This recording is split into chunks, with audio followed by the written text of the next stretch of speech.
and she's going to do something real special for us tonight with the help of a guy that I do want to call out, Jim Kiske on lights. How about the light show? Yeah! Yes! If you guys remember Jose Oquendo being referred to as the secret weapon, Jim Kiske is the secret weapon of Joe's Cafe. Thank you very much, Jim, for everything you do. All right, and with all that, I'm going to get out of the way, and it is a pleasure and an honor to introduce my friend, Miss Annette Bridges.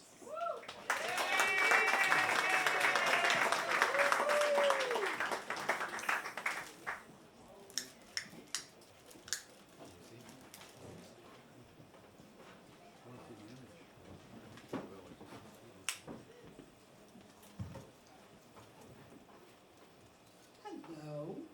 I can't see a thing because Jim's got this light in my face. You want me to turn it off? You can turn it down. Hold on. I have lots of things going on right now. How's that? Is that better? Yeah, that is better. Do you want the light behind you on? That's fine. Do you want that off? That actually looks That'll better. work. That looks better. Let's just do the painting because that's the thing. And I know some of you aren't going to be able to see what's on that screen, but it's. Can you see it? Yeah. Okay. Basquiat said that art should disturb the comfortable and comfort the disturbed. And that's what happened to me. I was very disturbed, both before and after. But this painting is called The Bottle Dancer. And I first saw it. It's part of the St. Louis Art Museum collection. And St. Louis Art Museum did, in 2009, an exhibit of Joe Jones's work. Joe Jones is a St. Louis painter. He was really active during the 1930s. By the time, he was the son of a one-armed house painter. And house painting was his original pursuit. That was how he earned his living, by painting houses. And then he took up art.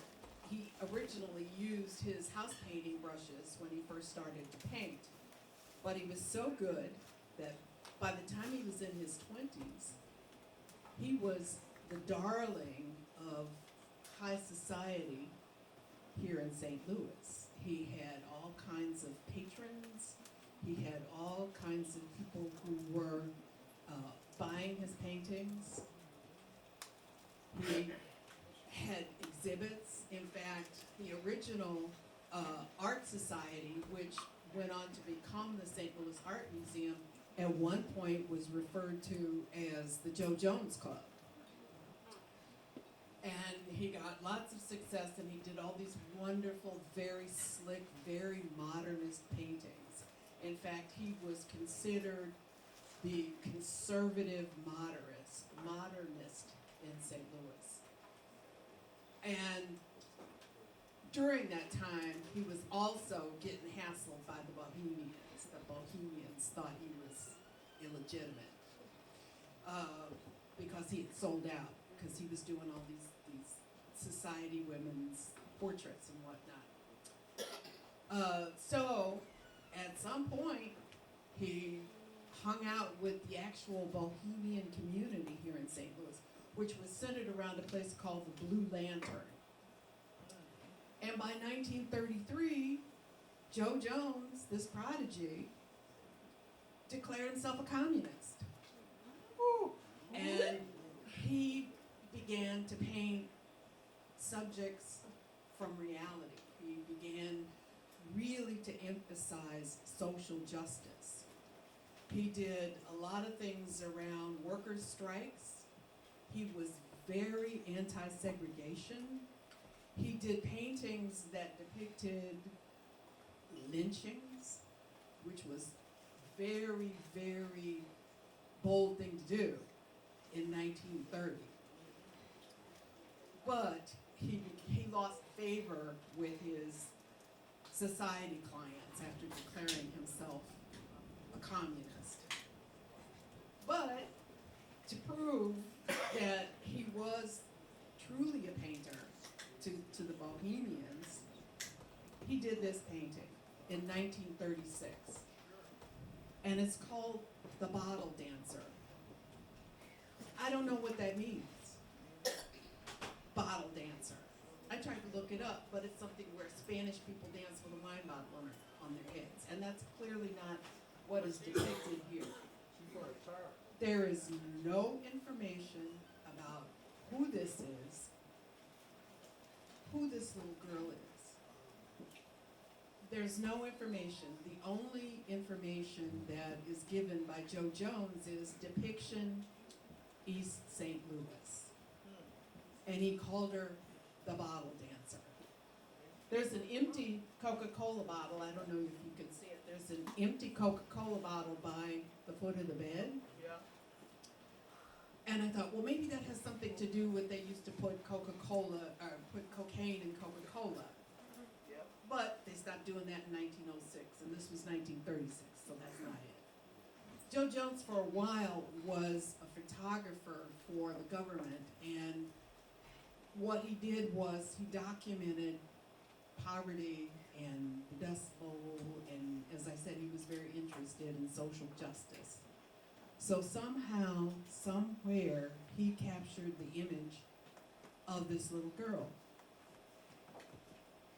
She's obviously in a very desperate state. She haunted me. I could not get this painting out of my mind. The entire time that this exhibit ran, I went every Friday to the art museum to see it. I would just stand in front of this painting and try to figure out, who is this girl? What is this situation? There was a story there was something there that I really needed to know. In fact, I went so many times. The last day of the exhibit was New Year's Eve, 2010, and I don't know if you remember, but New Year's Eve, 2010, there was a tornado. I ended up being evacuated to the basement of the art museum because a tornado was tearing up trees in Forest Park. So I had such a connection to this painting. And then the following summer, I went to Interlaken for a writer's retreat and learned about this writing technique called ekphrasis.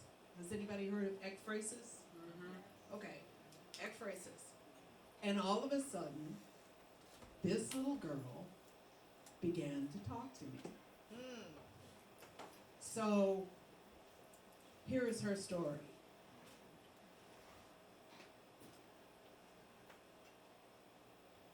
I don't rightly know how old I am. I ain't ever had no birth date.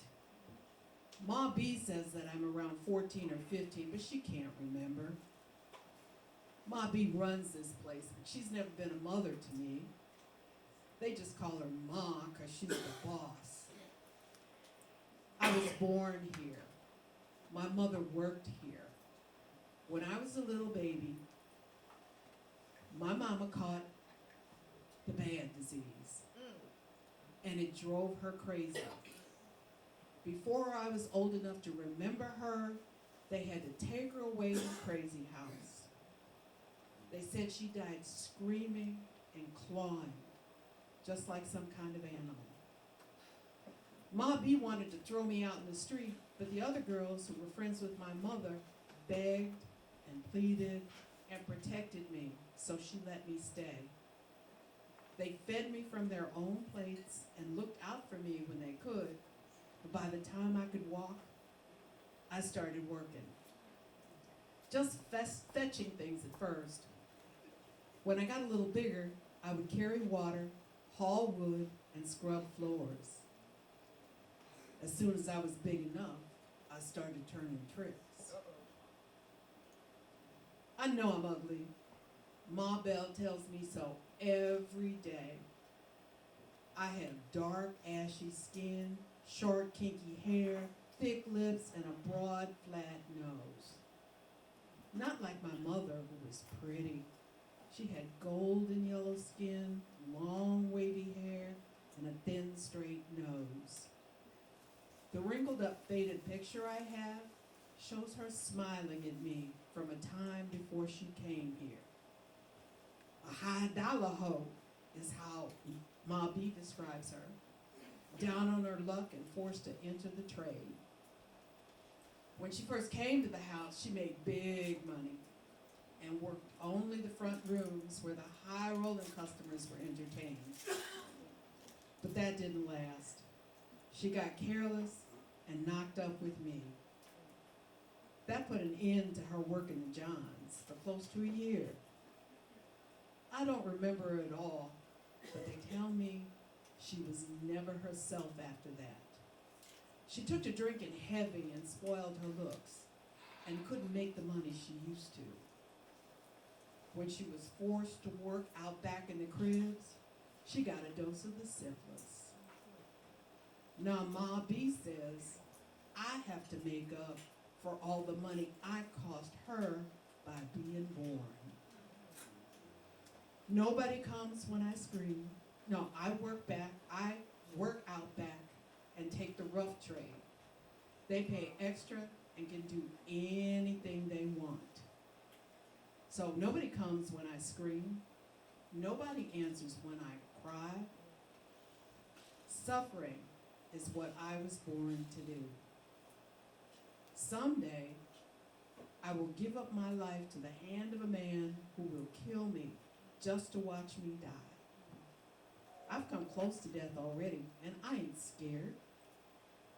I only hope it comes quick, because that's the only way I will ever leave this place. Right.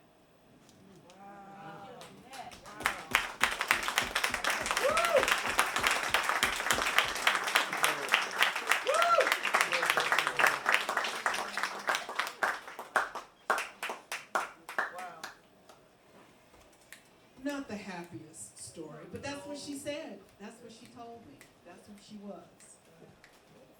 So, when we get some more money, we're gonna thank you. Thank you. Thank you. We're gonna bring Renee back. We're gonna let Renee sing some more for us.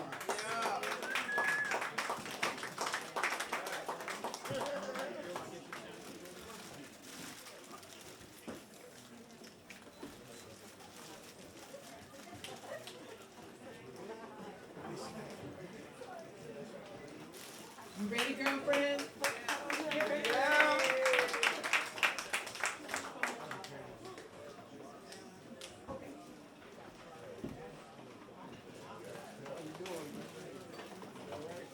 A little help from your friend.